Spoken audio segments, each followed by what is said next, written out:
राधे राधे। कैसे हैं आप सब? कभी आपने सोचा है कि हम अम्बे माता को सिर्फ नारियल की भेंट ही क्यों देते हैं? तो चलिए मेरे साथ, आपको आपके सवाल का जवाब इस कथा के द्वारा मिल जाएगा।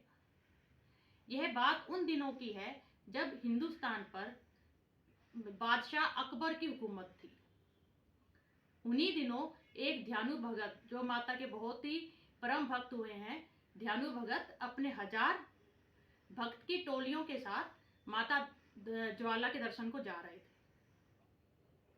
इतने में ही जैसे वे दिल्ली के चांदनी चौक पे पहुंचे, अकबर के सिपाहियों ने उन्हें रोक लिया और ध्यानु भगत को अकबर के सामने पेश होना पड़ा। जैसे ही अकबर को पता चला कि ध्यानु भगत जी ज्वाला माई के दर्शन को जा रहे हैं, तो वह बोले कि ये जो तुम्हारी माता है, ये क्या घोड़े का जो शीश है, अगर मैं काट देता हूं तो क्या वो जोड़ भी सकती है? अकबर बोले, अगर तुम्हारी इबादत सच्ची है तो तुम्हें इसका इम्तिहान देना ही पड़ेगा। ध्यानु भगत ने कुछ सोचा और उसने 1 महीने की अवधि मांग ली राजा अकबर से, और वह अपने जत्थे के साथ ज्वाला माता की ओर चल पड़ा।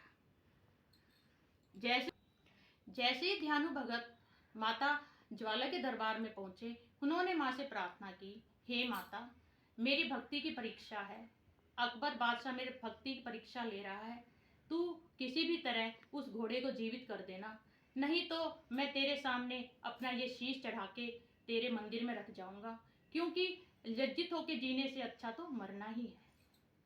ध्यानु भगत ने जैसे ही माता को ये बोला, उनको कोई उत्तर ना मिला। उन्होंने थोड़ा इंतजार किया। इतनी ही देर में ध्यानु भगत ने तलवार से अपने शीश को काटा और माता के दरबार में माता को समर्पित कर दिया। जैसे ही ध्यानु भगत ने अपना सिर माता को समर्पित किया, इतने में ही ज्वाला देवी माई स्वयं प्रकट हो गई और बहुत प्रसन्न होगी और बोली, बेटा, मैं तेरा शीश तेरे धड़ से दोबारा जोड़ रही हूँ। और उन्होंने पुनः ध्यानु भगत को जीवित कर दिया। फिर जब माता ने बोला कि तुम वरदान मांग सकते हो, तब ध्यानु भगत जी ने बोला, हे माँ, तू कभी भी अब भविष्य में किसी भी भगत की ऐसी परीक्षा मत लियो। तू सहज ही सच्ची हृदय की भक्ति से प्रसन्न होना माँ, क्योंकि ये संसारिक जो भगत हैं, हर कोई अपना शीश तेरे को चढ़ा नहीं सकता। तब माता ने वरदान दिया, आज के बाद मैं शीश को कभी भी नहीं स्वीकार करूंगी, अपितु मैं नारियल की भेंट को ही स्वीकार किया करूंगी, और वह जो सच्चे हृदय से मुझे नारियल अर्पित करेगा, उसकी सारी मनोकामना मैं सदैव ही पूरी करती रहूंगी।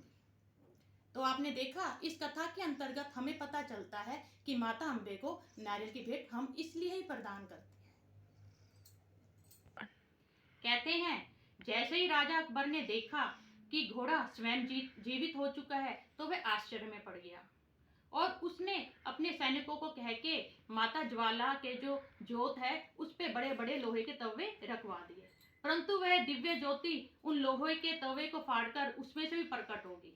उसके बाद अकबर ने एक नदी का जो है मोड़ है, नदी का जो रुख है, वह भी माता ज्वाला के मंदिर की ओर करके, पर मंदिर में जैसे ही जोत पे नदी का बहाव गया, वह दिव्य ज्योति नदी के बहाव को छोड़ के ऊपर से प्रकट होगी।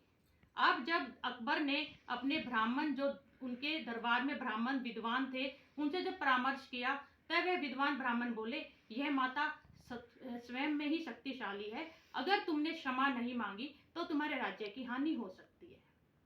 कहते हैं, तब राजा अकबर स्वयं सोने का छत्र सिर पे रख के नंगे पैर माता ज्वाला के मंदिर में पहुंचे, परंतु जैसे ही वे मंदिर में पहुंचे, उन्होंने छत्र को अर्पित किया। माता ने वह छत्र अस्वीकार कर दिया और वह सोने का छत्र सिंपल सी एक धातु में तब्दील हो गया।